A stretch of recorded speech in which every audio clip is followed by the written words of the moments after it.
So, art. I've made some interesting things. How about a bird? That's interesting. It's very interesting. Oh, yeah. Hi guys, I'm back.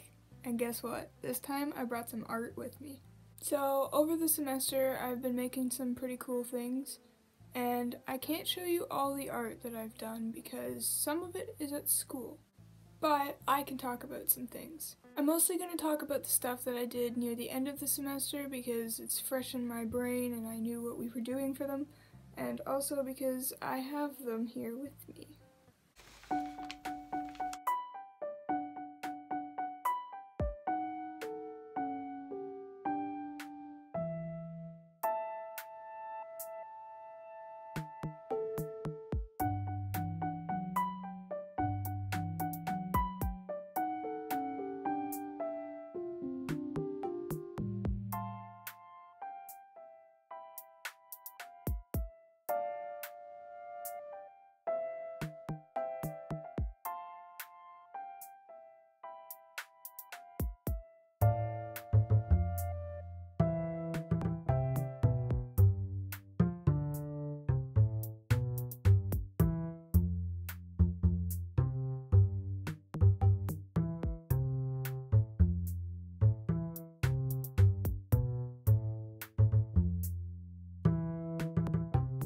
So first we'll talk about this lovely bird. Normally it sits on this. Yes, it's to hang your towels in the bathroom, but it works great. It kind of sits here like that. So I just took it off so it's easier to hold. I don't have a name for this bird yet. I think it's very lovely. As you can see, the eyes are pretty detailed, but the rest of it is just pretty much painted here, and all of these are feathers. And, oh yes, the feet are painted too. My friend took one look at the picture and said, "Did you rip apart a boa to put that together?" Indeed I did. It was a lot of fun, but it was very messy. It got literally everywhere, and there's still feathers falling off. You see that? Yeah, so a messy project, but totally worth it. Yeah, so here's a bird. So the assignment was to make a creature out of clay and make a sculpture. We had to pick an animal or make up an animal. One of my friends loves to draw dragon lizard type things. So basically what they did is they took one of their drawings and modified it a little bit and then made it into a sculpture with this really long tail that wrapped around the whole thing. And one of my other friends, they're like obsessed with jellyfishes. Jellyfish? Jellyfish. They're obsessed with jellyfish, and so they made a jellyfish. I feel pretty great about how my bird turned out. Like I said, it took a lot of work, a lot of patience, and a lot of mess, but I think it turned out really great, and I do love the eyes and the beak, even though it's a little bit crooked. As you can see, it kind of goes off to the side a little bit, but that's okay. I have no idea where I'm going to put this thing. So the hardest part about making this, another feather, was the feathers, because they go all over the place. And also, I'd never made a sculpture with this type of clay before. Or even a sculpture that I was really sculpting. Cause like, I don't mess around with clay very often, so it was really fun. So we made it out of clay, and I forget exactly what kind of clay it is, but after we were done like the main sculpture, then we went over it with drywall compound, and that was a whole other thing. I'd never done that before, and I was like, oh, okay.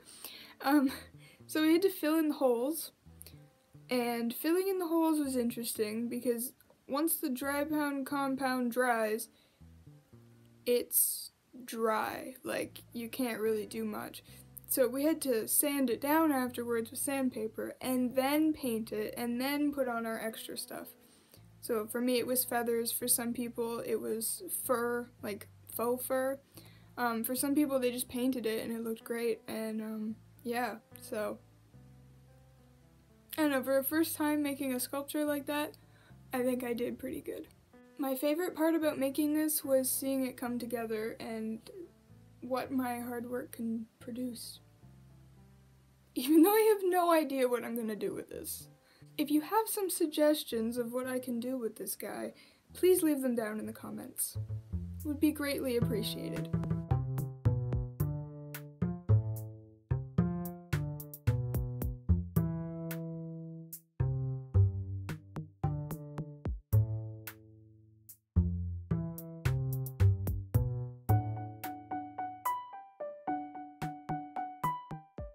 So I made a print, and this is, well, clouds in the sky, a lake, a rock, another rock, trees, more rocks in front, very naturey or naturesque. And with this project we had to carve out a printing block. And I can't find my printing block, but it's basically a piece of linoleum. I think we used soft-oleum, which is a little bit softer than linoleum, and we used carving tools for it. So it was like carving out all of your negative space, and then your positive space would have ink on it when you put it onto the paper.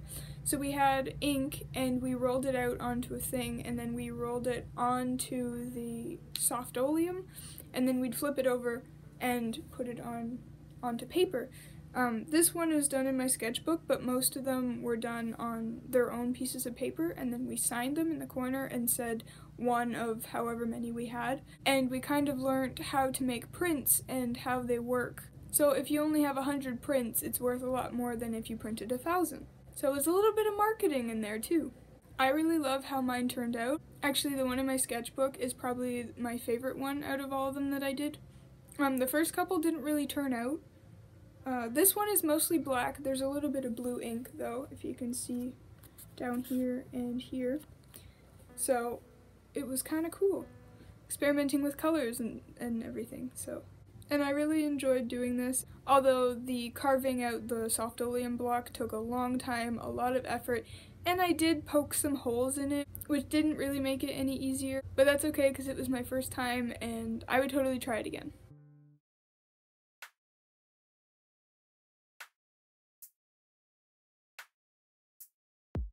Next, we have some Japanese line art. As you can tell, this was very tedious. You see all the lines? Look at all these. Look at all those lines. Yeah. This says dragon art because there's nothing more creative than that. So what we had to do for this assignment was to make, well, Japanese line art and kind of like learn how to use pen and ink properly. So that was an interesting story. So I wasn't done before winter break, and so I had to bring this home. I don't have a fountain pen or ink to be able to do this. I only have a cartridge fountain pen, and I wasn't allowed to use that. So I had to bring a bottle of ink home. Well, a bottle. Actually, I used a jam jar for the ink. I brought in this little tiny jam jar and filled it up with ink, and then borrowed a fountain pen. It ended up spilling all over the carpet. Don't recommend. Maybe put some stuff down. I had newspaper on the table I was working on, but not underneath. I didn't think of that. It was because the lid wasn't staying on properly. Anyways, I digress. So I had an interesting time with that. I think it was worth it. I really do. Sorry, it keeps cracking. Anyways, so these flowers here, there, and there, those are like, I really like them. The whole reason I put them on there to begin with was because I put an ink splotch there to see what it would do, and it spread and it looked really cool, but then afterwards it just looked like a big blob. So I was like, why don't we have that in behind it? So as you can see in this flower, it's a little bit, get it in that. There's like a darker spot and then this spot's lighter. I don't know if you can see that. I hope you can see that. But yeah, so I wanted to do that. I wanted to put a flower on top, and then I had to balance it out, so that's why I put another one up here. But overall, I love how this turned out. I'm really happy with it. I've, again, no idea where I'm going to put it. Oh, I didn't mention the tea. So, oh my gosh, this is hard. So there's tea here, and it's supposed to be fire. It doesn't exactly look like fire. Some of it does, but, and then there's tea in behind these three too. It's kind of hard to see with the lighting, but yeah, I put tea on it, and it looks really cool. One other thing I would like to mention about this, you see the edges, and you see all the splotches inside? I think they kind of look cool. They kind of give it that, like, rustic vibe, if you know what I mean. Anyways, this is my Japanese pen and ink art.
Now, let's talk about my absent paintings.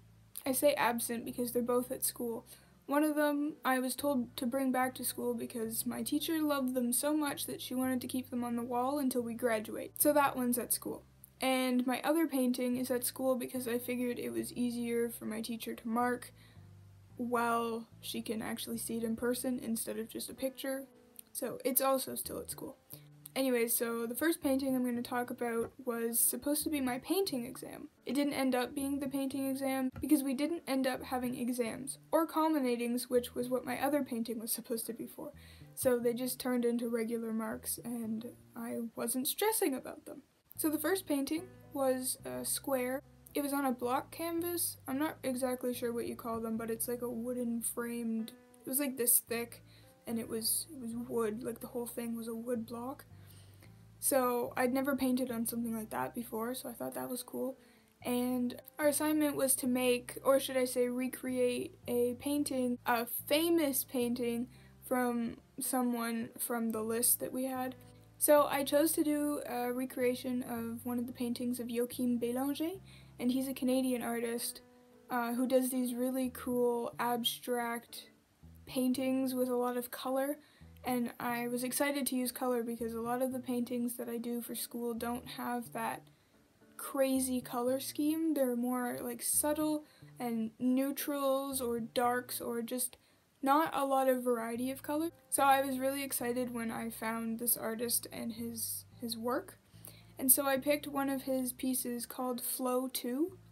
So there's a Flow 1 and Flow 2, and Flow 2 just kind of spoke to me. Oh boy, I've really done it this time. Sorry, it's Flow 1 that I did, not Flow 2. I mixed them up. It's basically the profile of a head with a border around it of a bunch of crazy colors, and it just looks like there's been paint splattered all over the canvas. Maybe not splattered, but like kind of brushed on really quickly, and it looks really cool, and it's great. So when I brought the painting to school, my teacher looked at it and she was like, "This is great, I love this." And she was like, "Can I hang it up on the wall?" And I was like, "Yeah, of course." So we got them all varnished and they're gonna go up on the wall with some other paintings from a couple years ago. So I'm really excited to have that up on the wall. Anyways, I love the colors of it, but the hardest part was probably getting the forehead right. And now, looking at it, it doesn't seem like the forehead is really that hard to do, but there's this little indent in the forehead, and you could barely tell. It's almost like you have to be looking at it and noticing it to see it. And it kind of goes in just a little bit, and I could not for the life of me get that. It was just not matching up, and so when I finally got it, I was so happy. And I had to repaint the border a little bit, but at least I had the forehead okay. I'm really happy, and it's probably my favorite painting that I've ever done on this little small wooden block.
On to my next painting, which I named Tornado of Oz.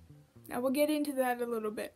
Looking at the painting, everyone who saw it, and I mean everyone who looked at it and said, "This looks like it's straight out of Wizard of Oz, except you combined Oz with Kansas." And I didn't even notice it until people were talking about it. And I was like, what? And then I looked at it and, oh, there's the road, there's the little house, there's the tornado, there's the rainbow. And I was like, oh, I see what you mean. So during writing the critique for this painting, I named it Tornado of Oz, and I thought it was a very fitting name. And there's a part of the critique which is interpretation, and I wrote about how everyone interpreted it as being part of Oz, or Kansas, or just the Wizard of Oz in general. I love this painting, I love how it turned out. The sky is definitely my favorite part, and I really love the trees, because I'm not very good at painting, drawing, sculpting, anything with trees. I love hanging out with trees, but that's about all I can do for them. So here I was painting trees, and I think they turned out pretty good. The assignment for this painting was originally supposed to be the culminating, like I said before, and at the time we were studying the art period of Romanticism, so we were supposed to make a romantic painting, so it's something really, really dramatic. So I was like, okay, we gotta do dramatic weather, and I was like, dramatic weather, what can I do for that? I can do a tornado. Okay, tornado. So I was looking at tornado pictures, and I was like, what about something even more dramatic than that? What about a tornado with a rainbow? But then I was like, is that even possible? So I looked it up, and it's possible. So I found a picture, and I used the picture. We weren't allowed to use an existing painting as our reference, so it had to be a real picture. And it was a real picture. A really cool picture. So I was like, okay, here's a rainbow. Here's a tornado. Combined. So I painted it, and now we have a painting of what happens when Kansas meets Oz.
And so that was some of my art from the semester.